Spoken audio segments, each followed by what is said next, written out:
पूज्य संत श्री गोपालाचार्य जी महाराज जिस समय हिताश्रम में लीला होती, आप उसकी स्वरूपाई तो महाराज जी दर्शन करते, साथ में ठाकुर जी रखते। तो वो कहते थे माख न, माख शब्द का अर्थ होता क्रोध और न माने नहीं। जो सर्वथा क्रोध रहित हैं ऐसे प्रेमी अनुरागी संतों का हृदय ही माखन है। माख न, माख माने क्रोध। माखे लखन कुटिल भई भोहे, माख शब्द का अर्थ क्रोध होता है। मुनि माखे, गोस्वामी जी ने कई जगह इस अर्थ में, क्रोध के अर्थ में माखे शब्द का प्रयोग किया। क्रोध रहित, गुस्सा उनको आता ही नहीं, क्रोध रहित होते हैं। हमारे परम पूज्य सदगुरुदेव श्री भक्तमाली जी महाराज दास ने अनुभव किया 1981 से लेकर 2006 तक का तो होश दास को है। 1981 में उनकी चरण शरण प्राप्त हो गई थी, उनके साथ आ गए थे वृंदावन, और 2006 तक कितने साल हुए हैं? 25 वर्ष। उन 25 वर्षों में विकट से विकट परिस्थिति में भी महाराज जी को कभी क्रोध में नहीं देखा। ऐसे जो महापुरुष होते हैं उनका हृदय माखन होता है, उसकी चोरी ठाकुर जी कर लेते हैं। आप लोग कहेंगे कैसे संभव है कि सर्वथा मन के प्रतिकूल परिस्थिति में क्रोध ना आवे?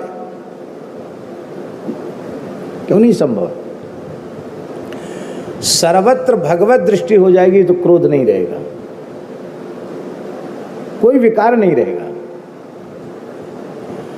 भगवान के अतिरिक्त भिन्न की, अन्य की प्रतीति जो हो रही है वही हमारे भीतर सारे विकारों को पैदा कर रही है।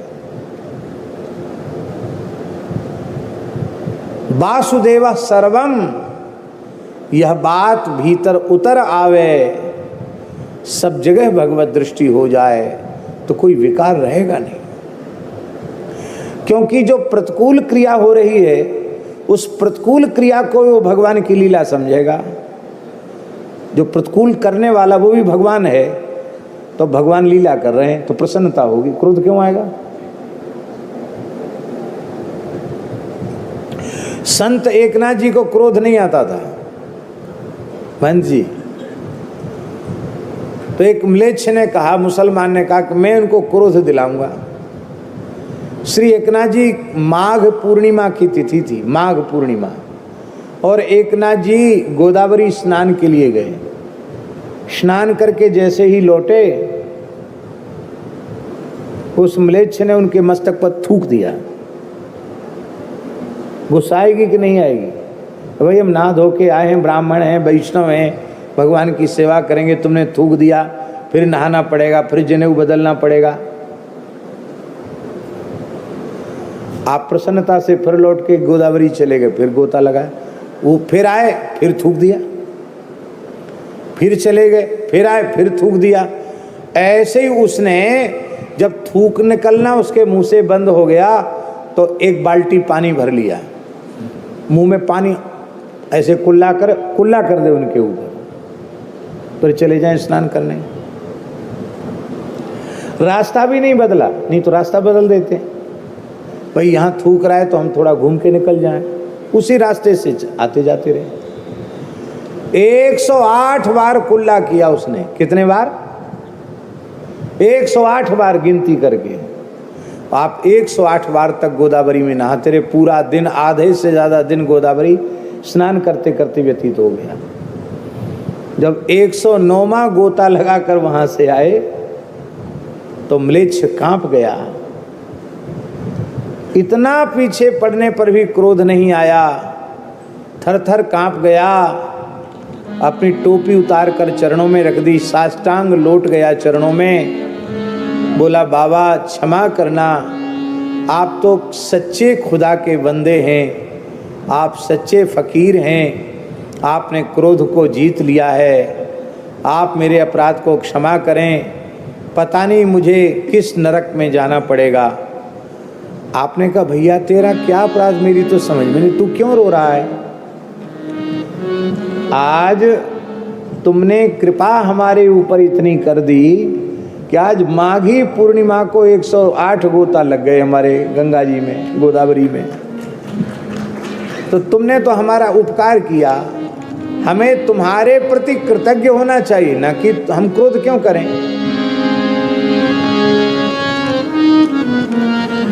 एक शास्त्री जी, एक ब्राह्मण था, उसकी बेटी ब्याह के योग्य थी, और एकनाथ जी का गांव पैठण ब्राह्मणों का गांव, आज भी बहुत ब्राह्मण है पैठण में। पैठण अपने समय का ब्राह्मणों का बड़ा प्रसिद्ध गांव था। तो वो बेचारा गरीब ब्राह्मण दूसरे गांव का पैठण आया और ब्राह्मणों से बोला, देखो भाई आपकी जाति बिरादरी की बात है, मैं भी ब्राह्मण हूँ, आप सब ब्राह्मण हो, भगवान की दया से आप सामर्थ्यवान हो, हम गरीब हैं, हमारी बेटी ब्याह के योग्य है, आप लोग थोड़ा चंदा इकट्ठा कर दो तो हमारी बेटी का ब्याह हो जाएगा।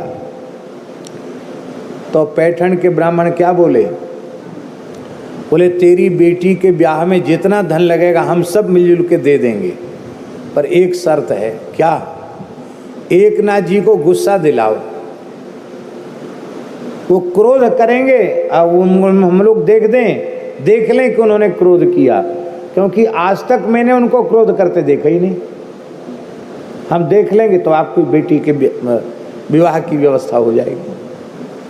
ब्राह्मण बोला गुस्सा दिलाना तो बाएं हाथ का खेल है, अभी दिलाते हैं गुस्सा। तो श्री एकनाथ जी महाराज अपने मंदिर में ठाकुर जी की सेवा कर रहे थे। आज भी उनका घर है, आज भी मंदिर है, हम दर्शन करके आए।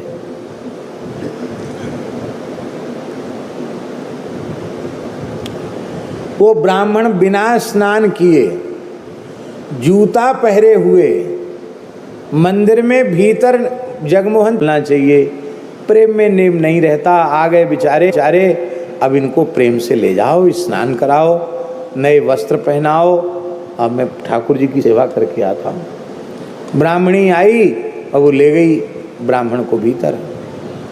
आपने पुनः स्नान किया, पूरे मंदिर को फिर से धोया और फिर ठाकुर जी की सेवा की। उनकी ब्राह्मणी ने रसोई बना ली और रसोई बन करके ठाकुर जी को भोग लगा। और पंगत करने उस ब्राह्मण के साथ जब आप बैठे, एक पाटा पर वो बैठे, एक पाटा पर ब्राह्मण बैठा। ब्राह्मण सोचने लगा बड़े विचित्र व्यक्ति हैं, गुस्सा आता ही नहीं इनको। ऐसा करें, इनकी पत्नी के साथ बदतमीजी करें तब इनको गुस्सा जरूर आएगा। भाई किसी भी गृहस्थ के घर में आप जाओ, उसकी घरवाली के साथ बदतमीजी करो तो उसको गुस्सा आएगा।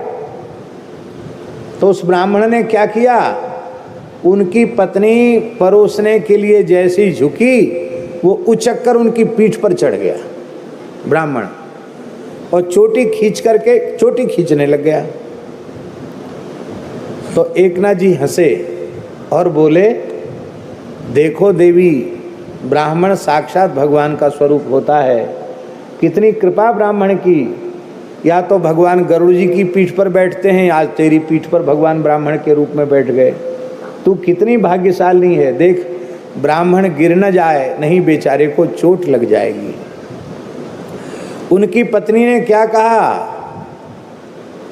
उनकी पत्नी ने कहा कि बालक को पीठ पर लेकर सेवा करने का तो मेरा पुराना अभ्यास है। उसने भी उसको बालक कह दिया, उस ब्राह्मण को, मेरा बालक ही है। पत्नी भी ऐसी, उसको भी गुस्सा नहीं। अब बेचारा ब्राह्मण क्या करे, ब्राह्मण तो चरणों में गिड़गिड़ा कर रोने लग गया। बोले महाराज, मैं सवेरे से परेशान कर रहा हूँ आपको कि आपको कैसे भी गुस्सा आ जाए। आप कैसे विचित्र, किस मटेरियल से आपका निर्माण हुआ, आपको क्रोध आता ही नहीं। हमको तो ब्राह्मणों ने बहका दिया था कि आपको क्रोध दिला दें तो हमारी बेटी का ब्याह हो जाएगा। तो एकनाथ जी बोले कि पहले ये बात क्यों नहीं बताई, पहले हमको बता देते कि हमारे गुस्सा करने से ब्राह्मण चंदा दे देंगे और आपकी बेटी का ब्याह हो जाएगा। तो हम घर से बाहर निकल के थोड़ा क्रोध का नाटक करते। नाटक जानते हो? तब भीतर से तो क्रोध नहीं, ऊपर से खूब जोर से हल्ला गुल्ला मचाते, ऐसे लगता मानो बहुत गुस्सा कर रहे हैं, तो तुम्हारा कम से कम काम हो जाता। लेकिन कोई बात नहीं, अब किसी से चंदा करने की जरूरत नहीं है। हमारे ठाकुर श्री पंढरीनाथ ही आपकी बेटी का विवाह करेंगे और उस ब्राह्मण की बेटी के विवाह का सारा व्ययभार संत एकनाथ जी ने अपने ऊपर बहन किया। परम पूज्य सद्गुरुदेव श्री भक्तमाली जी महाराज, उनके जीवन में भी कभी क्रोध उनमें नहीं आया।